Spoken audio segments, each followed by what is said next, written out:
Bonjour et bienvenue dans les Minutes Tabocast. Nous allons exposer un cas de compensation de l'usure dentaire par une technique d'injection de composite.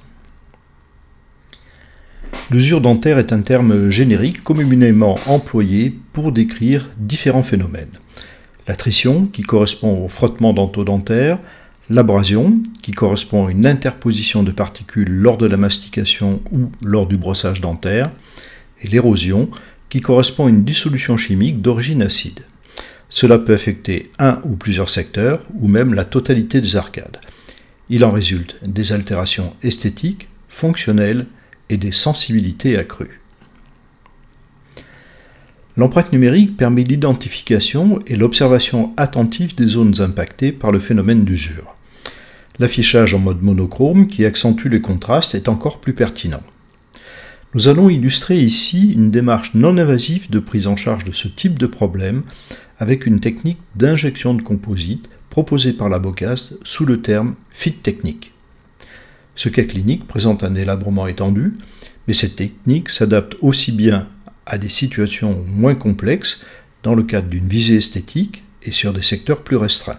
Qui peut le plus, peut le moins. Outre les empreintes numériques, une série de photographies est nécessaire à la constitution du projet qui est confié aux spécialistes du Smile Design chez Labocast. Cela commence par une analyse faciale avec la mise en place des lignes et axes de référence à la recherche d'une harmonie esthétique. Sur la situation initiale, des repères sont affichés au niveau des collets. Il faut remarquer que, contrairement à d'autres démarches similaires, cette analyse concerne les deux arcades, donc en même temps l'arcade mandibulaire. À partir des données originales, les axes et les dimensions des dents sont enregistrés. Et sur l'image photographique, les silhouettes des nouvelles formes sont proposées en simulation, avec nouvelle longueur. En prenant pour base les proportions idéales, des vues en coupe montrent les corrections possibles. Les modifications concernent aussi les dents mandibulaires dans le projet. Nous voyons ici les silhouettes proposées. Alors sur des vues en coupe à divers niveaux, les mesures objectivent ici l'absence de contact à la DVO qui va être réétablie. Maintenant que les corrections sont apportées, cela permet de redéfinir les rapports esthétiques et fonctionnels au niveau du guide antérieur. La première proposition concerne les deux arcades. Cependant, en fonction de divers critères, le projet est modifié pour que seule l'arcade mandibulaire soit restaurée en entier, alors qu'au maxillaire, il n'y aura que les dents antérieures. Une nouvelle simulation est donc réalisée.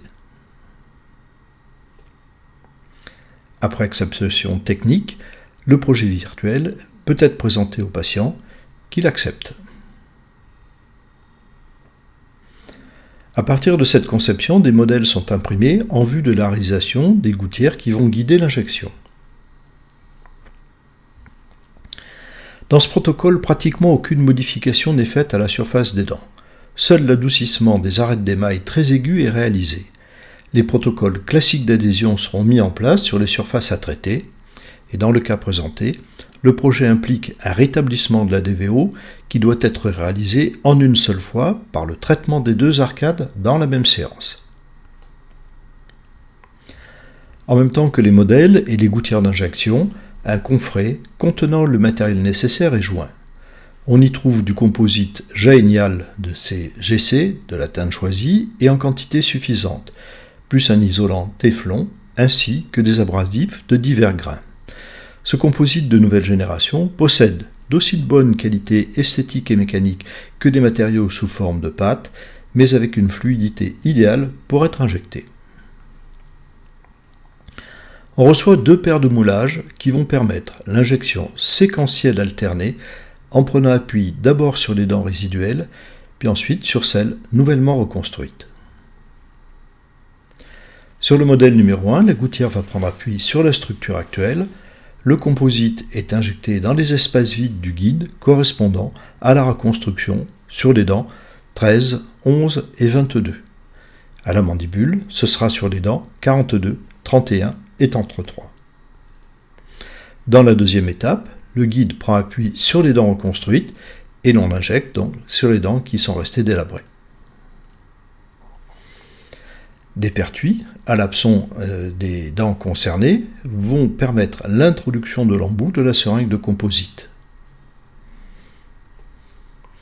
Les guides se ressemblent. Il est très important de bien les indexer pour un repérage facile pendant la séance clinique. Les secteurs latéraux mandibulaires compléteront le traitement selon le même procédé. Dans ce cas, nous allons commencer par l'arcade maxillaire.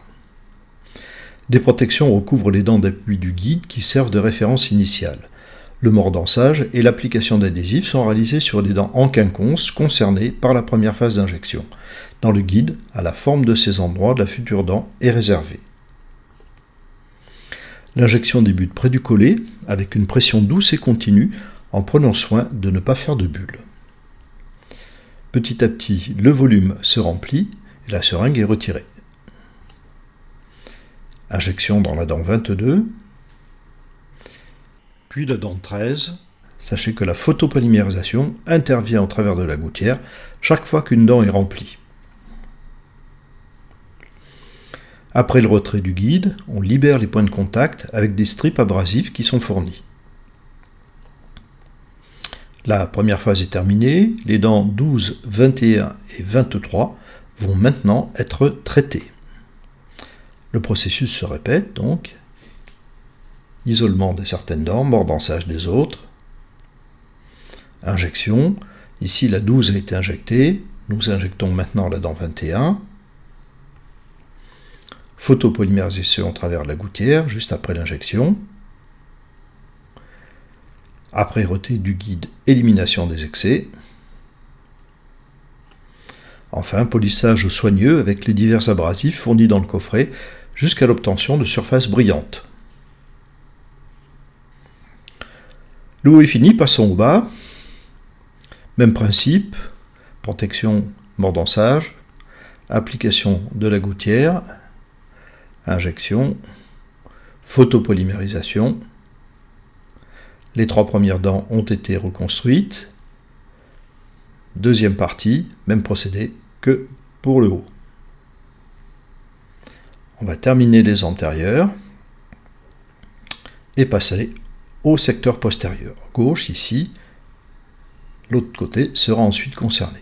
Première injection, deuxième. Voici donc l'aspect des composites postérieurs une fois polymérisés et polis. L'aspect final en occlusion. Alors ce protocole présente l'avantage de la restauration en une seule séance clinique.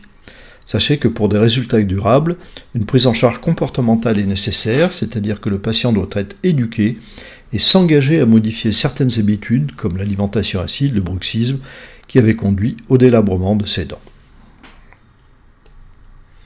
Si cette vidéo vous a plu, partagez-la, mettez-nous un pouce bleu et abonnez-vous à la chaîne pour ne pas manquer nos prochaines parutions. Je vous remercie de votre attention.